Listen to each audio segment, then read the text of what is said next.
Bismillahirrahmanirrahim. Dear students,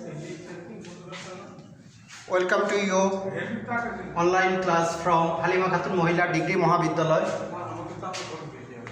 Today our topic is narration. ইতিমধ্যে আমরা আমাদের পূর্ববর্তী ক্লাসে ন্যারেশনের যে সমস্ত পরিবর্তনগুলি করতে হয় সেগুলি আমরা আলোচনা করেছি। এখন আমরা আলোচনা করব রিপোর্টিং ভার্ব অংশে কিভাবে পরিবর্তন করতে হয়। সুপ্রিয় শিক্ষার্থীরা, ইতিপূর্বে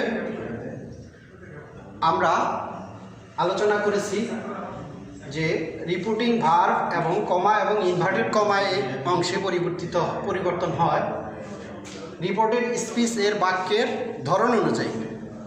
রিপোর্টেড স্পিচের বাক্য অ্যাসার্টিভ হলে রিপোর্টিং ভার্ব সেইট কিভাবে পরিবর্তিত হবে, বা ইন্টারোগেটিভ হলে রিপোর্টিং ভার্ব সেইট কিভাবে পরিবর্তিত হবে, ইম্পারেটিভ হলে রিপোর্টিং ভার্ব সেইট কিভাবে পরিবর্তিত হবে, এবং অবজেক্টিভ হলে রিপোর্টিং ভার্ব সেইট কিভাবে পরিবর্তন করতে হবে, এবং এক্সক্লেমেটরি হলে রিপোর্টিং ভার্ব সেইট কিভাবে পরিবর্তন করতে হবে।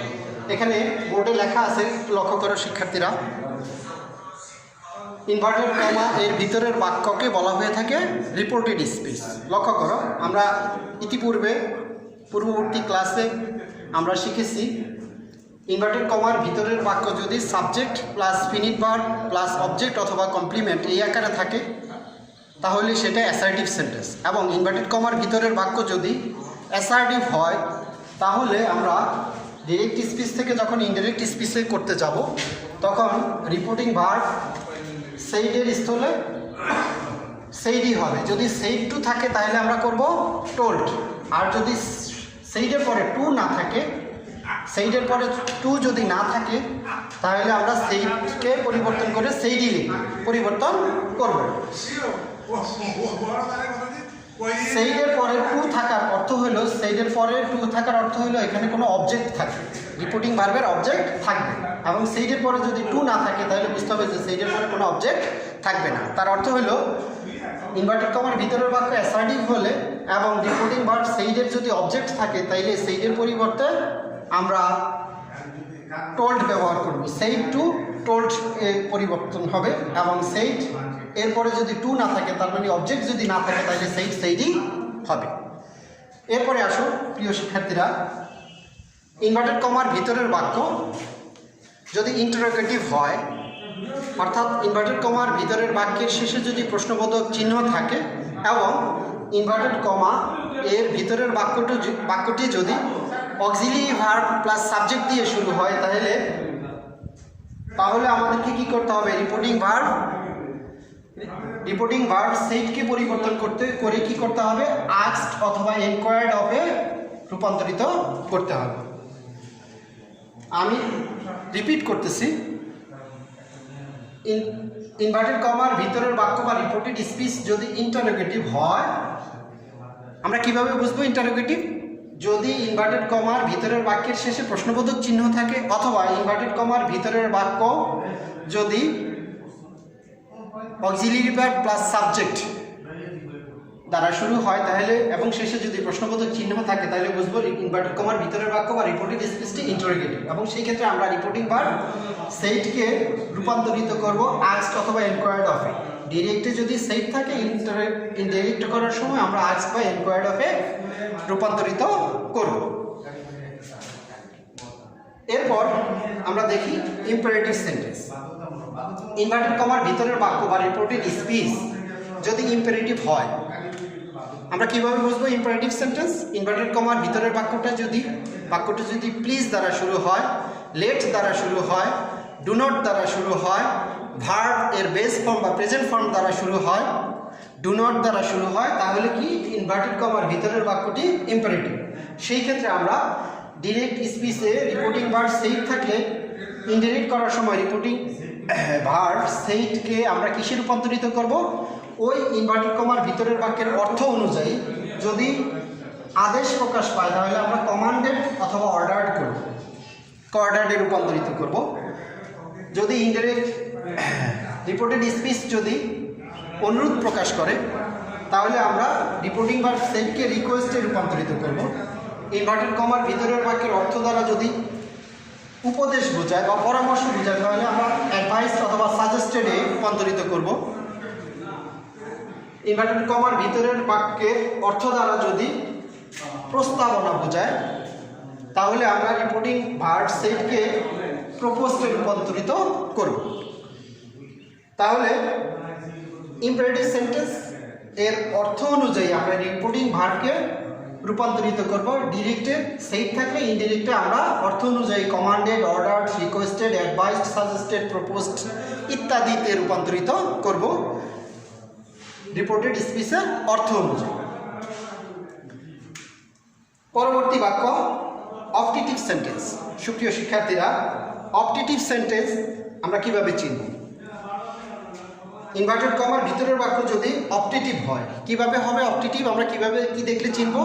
যদি ইনভার্টেড কমার ভিতরের বাক্যটি মে দ্বারা শুরু হয় অথবা উইশ দ্বারা শুরু হয় তাহলে আমরা বুঝবো যে ইনভার্টেড কমার ভিতরের বাক্যটি অপটেটিভ সেন্টেন্স। এবং যদি ইনভার্টেড কমার ভিতরের বাক্য অপটেটিভ সেন্টেন্স হয় তাহলে আমরা রিপোর্টিং ভার্ব সেটকে ডিরেক্ট স্পিচ থেকে যখন ইনডাইরেক্ট স্পিচে রূপান্তরিত করব তখন রিপোর্টিং ভার্ব সেটকে কিসে রূপান্তরিত করব? রিপোর্টিং ভার্ব সেটের স্থলে উইশড অথবা আমরা প্রেইড লিখব। উইশড অথবা প্রেইড লিখব। এবং ইনভার্টেড কমার ভিতরের বাক্য যদি এক্সক্লেমেটরি সেন্টেন্স হয়, ইনভার্টেড কমার ভিতরের বাক্য এক্সক্লেমেটরি আমরা কিভাবে চিনব? ইনভার্টেড কমার ভিতরের বাক্যের শেষে sign of exclamation, this is sign of exclamation যদি থাকে, ইনভার্টেড কমার ভিতরের বাক্যের শেষে যদি সাইন অফ এক্সক্লেমেশন থাকে তাহলে আমরা বুঝবো সাধারণত ওটি এক্সক্লেমেটরি সেন্টেন্স। এবং এক্সক্লেমেটরি সেন্টেন্স হলে আমরা কি করব? রিপোর্টিং ভার্ব সেইডের স্থলে ডিরেক্ট স্পিচে সেইড থাকলে ইনডাইরেক্ট স্পিচে রিপোর্টিং ভার্ব সেইডের স্থলে আমরা এক্সক্লেমড উইথ জয়, আনন্দ প্রকাশ পেলে, অথবা দুঃখ প্রকাশ পেলে এক্সক্লেমড উইথ সরো, অথবা শোক প্রকাশ পেলে আমরা এক্সক্লেমড উইথ গ্রিভ লিখব, অথবা আশ্চর্য প্রকাশ পেলে বা বিস্ময় প্রকাশ পেলে আমরা এক্সক্লেমড উইথ ওয়ান্ডার লিখব, অথবা সারপ্রাইজ লিখব, এক্সক্লেমড উইথ সারপ্রাইজ লিখব। আমি রিপিট করছি, ইনভার্টেড কমার ভিতরের বাক্য যদি এক্সক্লেমেটরি হয় তাহলে ডাইরেক্ট স্পিচে রিপোর্টিং ভার্ব সেইডকে ইনডাইরেক্ট স্পিচে আমরা কিসে রূপান্তরিত করব? Exclaimed with joy, exclaimed with sorrow, exclaimed with grief, exclaimed with wonder, exclaimed with সারপ্রাইজে রূপান্তরিত করব। সেটা কিসের উপরে ভিত্তি করে? ইনভার্টেড কমার ভিতরের বাক্য বা রিপোর্টেড স্পিচের অর্থ অনুযায়ী আমরা এক্সক্লেমড উইথ জয়, আনন্দ প্রকাশ পেলে, অর্থ দ্বারা যদি আনন্দ প্রকাশ পায় তাহলে আমরা এক্সক্লেমড উইথ জয়তে রূপান্তরিত করব সেইকে। যদি শোক প্রকাশ পায় রিপোর্টিং ভার্বের রিপোর্টেড স্পিচের অর্থ দ্বারা তাহলে আমরা এক্সক্লেমড উইথ সরো লিখব। যদি শোক প্রকাশ পায় তাহলে এক্সক্লেমড উইথ গ্রিফ, যদি বিস্ময় প্রকাশ পায় তাহলে এক্সক্লেমড উইথ ওয়ান্ডার অথবা সারপ্রাইজ লিখব। তো আমরা যদি র্যাপ আপ করতে চাই, আমরা এখান থেকে যা শিখলাম, ডিরেক্ট স্পিচ থেকে ইনডাইরেক্ট স্পিচে রূপান্তরিত করার সময় আমাদেরকে কি কি পরিবর্তন করতে হবে? রিপোর্টিং ভার্ব পরিবর্তন করতে হবে। রিপোর্টিং ভার্ব কি আমরা জানি? Say, says, will say or said. আমি এখানে সেইড আকারে করেছি, অর্থাৎ পাস্ট টেন্সের রূপান্তরটা দেখিয়েছি। অনুরূপভাবে যদি প্রেজেন্ট টেন্সে রূপান্তর করি তাহলে আমাদের এগুলো কি হবে?